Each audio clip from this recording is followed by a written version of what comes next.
플러스 C, C 플러스 A가 된 걸 알 수 있고. 스터디에서 영어를 가르치고 있는 최동환이라고 합니다. 저는 오늘 고1, 중3 어법 문제를 받았는데요. 고1은 2등급 이상, 중3은 80점 이상으로 기준을 삼고 설명드리도록 하겠습니다. 첫 번째 지문을 먼저 보시겠는데요. 이제 그 글을 읽고 해석하기 전에 글의 구조를 먼저 한번 생각을 해보겠습니다. 대체적으로 보면은요, 필자의 주장이나 필자의 중심 생각을 알아내는 것이 주제 찾기인데요. 이 글에서는 질문하고 대답하는 퀘스천 앤서 구조로 먼저 시작을 하고 있습니다. 그리고 나서요, 거기에 따른 실험에 대한 이야기가 나오고 있고요. 그 실험이 위에 있는 그러한 자기의 주장을 증명하고 그 다음에 나열하고 있습니다.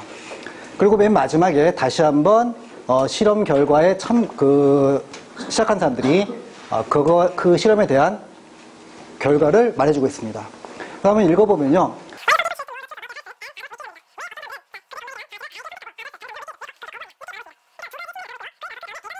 따라서 1번 지문 같은 경우에는요. 1번 지문 같은 경우에는 그 주제를 긍정적 자존감과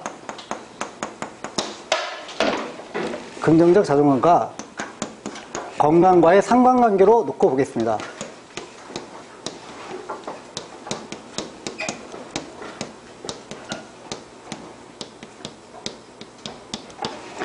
자, 그리고 여기 이제 첫 번째 응용 어법을 보면요,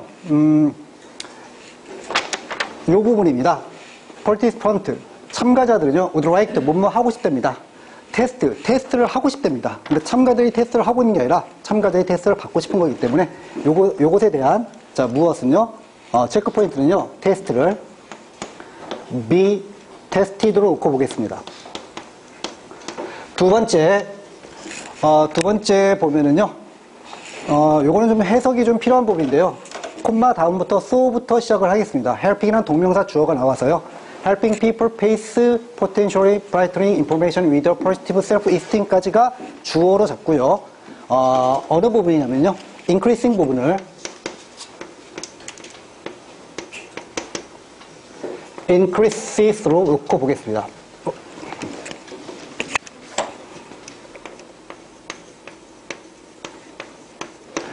자, 이번 지문은 주제를 잡기에요. 조금 이제 그 생각이 좀 많았던 지문인데요. 오히려 중간에 벌시라는 역접의 접속사가 등장을 했고요.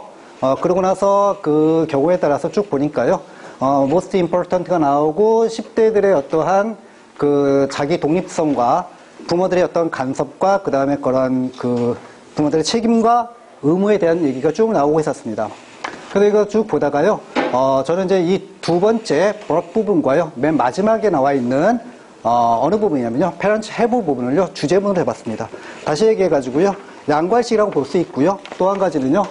가만히 보면은 어떠한 주제를 암시하고 있는 연결어라든지 그러한 필자의 주장을 나타내는 명령문이라든지 조동사 등이 보이지 않고 있습니다. 그래서 두 문장을 직접 중점적으로 읽어보겠습니다.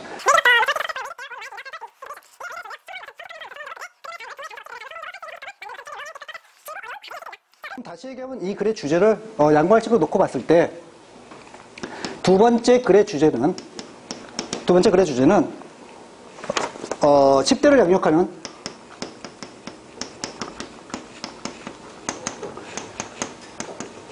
부모의 사회적인 책임으로 놓고 보겠습니다.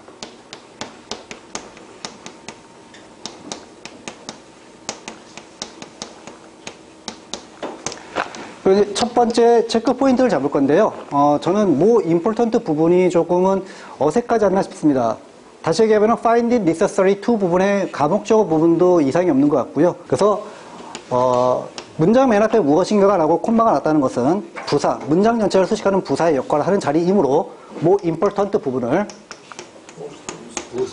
most였습니까?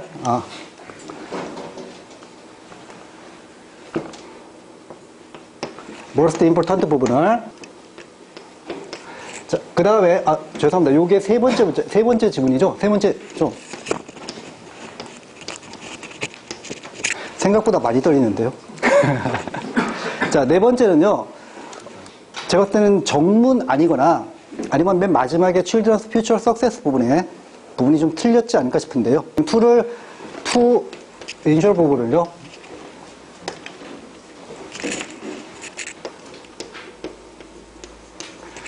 부정사가 아닌 동명사로 놓고 보겠습니다.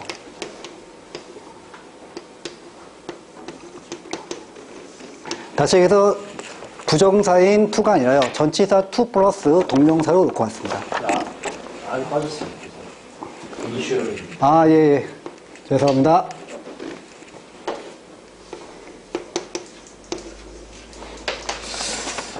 자, 이상, 체크 포인트를 마치고요.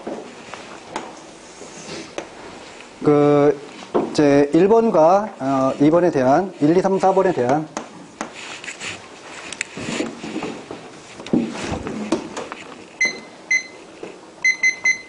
3분 동안 답을 맞춰보도록 하겠습니다. 첫 번째 1번은요. 테스트란 부분이 능동의 형태이므로 이 테스트를 be tested로 바꿔야 주어와의 관계에서 능수 등의 관계가 성립된다고 생각되겠습니다. 두 번째 경우는 so 뒤에 부분부터 다시 말씀드려가지고 so 뒤에 부분에 helping 삐르리 부분이 동명사 구로서 주어의 역할을 하는데 그 동명사 구에 해당하는 동사가 보이지 않습니다. 다시 얘기해서 increasing 부분은요. 무엇으로 바꾸자면 increase라는 정동사로 바꿔줘야지 맞는 문장이 되겠습니다. 자, 세 번째 부분은요. most important 부분을요.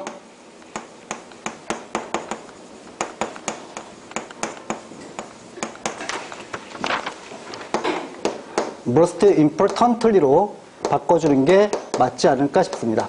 그 이유는 문장 맨 앞에 부사 자리이기 때문에 부사 자리에 형용사가 아닌 부사가 나와야 된다고 생각이 듭니다. 네 번째는요. to 플러스 동사원형 가주 진주로 봤던 부분을요. 가주 진주로 봤던 부분을 무엇에 대한이라는 전치사 to로 보고요.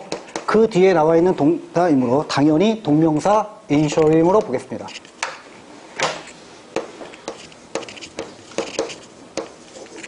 여기까지가 체크 포인트를 마쳤고요.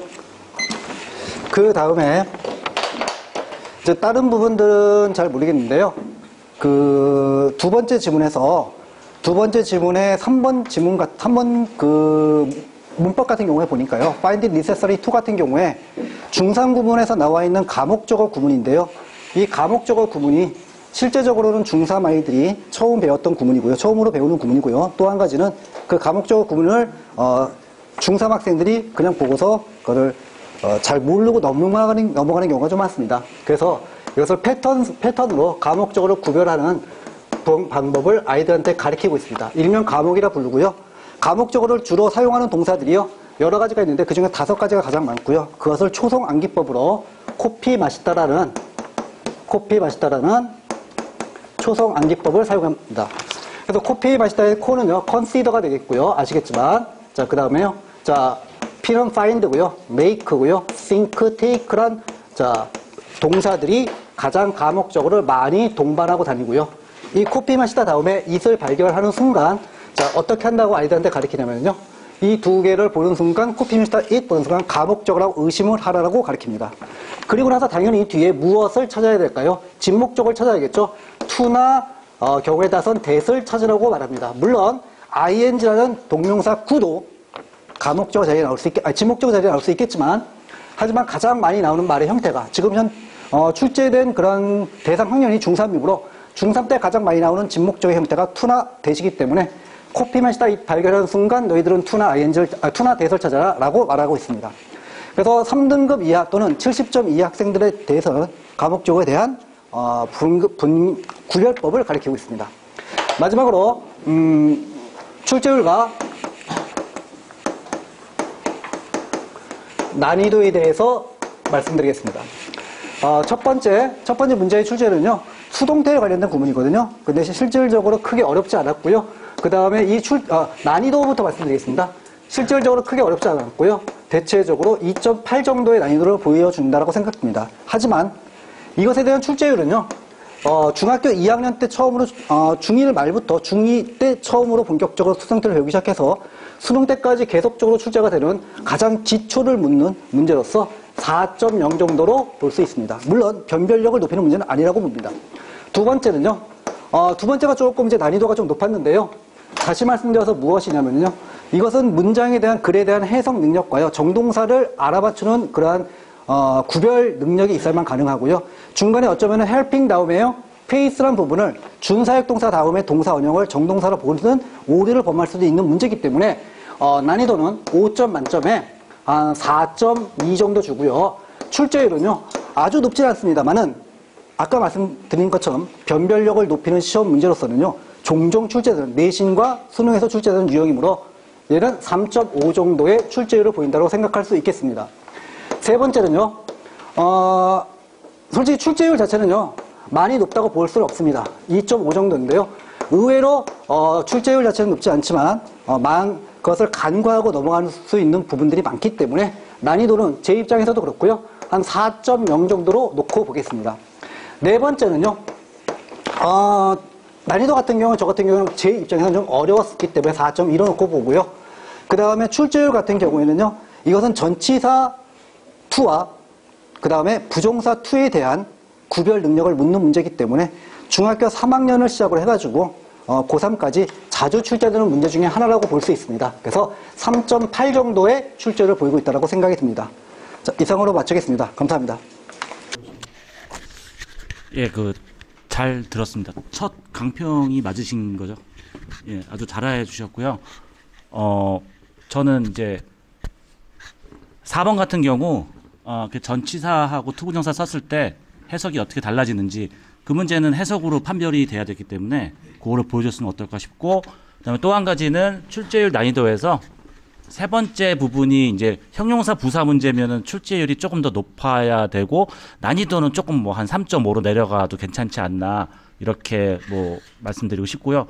뭐 제 첫 강평과 비교했을 때는 말도 안 되게 너무 판서나 뭐 안정감이라 인상적이었습니다.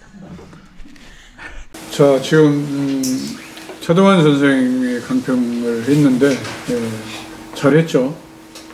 잘했죠. 본인 생각이 잘한 것 같아요, 못한 것 같아요. 네? 하나도 기억이 안 나요. 너무 떨리는데 생각보다. 나이가 무슨 20대도 아니고. 이렇게 많은 선생님들 앞에서 강의하는 건 처음인 것 같습니다. 역시 그렇게 첫 경험이 중요하니까 기억해요. 수고했습니다.